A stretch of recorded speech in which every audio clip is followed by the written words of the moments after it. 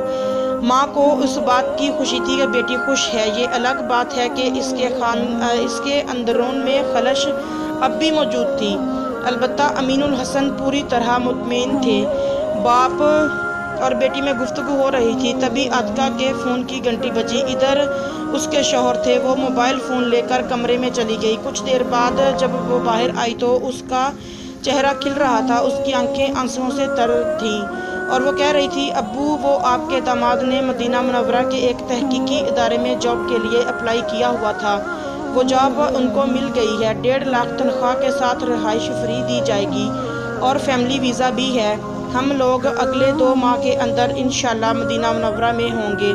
خیر النساء اب امین الحسن کو دیکھ رہی تھی اور دونوں کے خوشی کے مارے آنکھوں میں آنسو آ گئے تھے۔ لیکن امی، یاد رکھیں، دنیا مقصود نہیں ہے۔ جو اللہ سے ڈر کر حضور صلی اللہ علیہ وسلم کے بتائے ہوئے طریقے پر زندگی گزارتے ہیں، دنیا ان کے قدم چومتی ہے۔ اللہ تعالیٰ کا فرمان ہے، جو اللہ تعالیٰ سے ڈر کر زندگی گزارے، اللہ اس کے لیے راستہ نکال دیتے ہیں اور ایسے طریقے سے روزی دیتے ہیں جس کا اس کو گمان بھی نہیں ہوتا۔ مگر جو دنیا ہی کو اپنا نصیب العین بنا لے، وہ آخرت کی نعمتوں سے محروم ہو جاتا ہے اور دنیاوی زندگی بھی پریشان کن گزرتی ہے۔ جی تو پیارے دوستو، اگر آپ کو ہماری ویڈیو اچھی لگی تو اسے لائک کریں، شیئر کریں اور ہمارا چینل سبسکرائب کریں۔ ملتے ہیں اگلی اچھی سی ویڈیو میں، تب تک کے لیے اللہ حافظ۔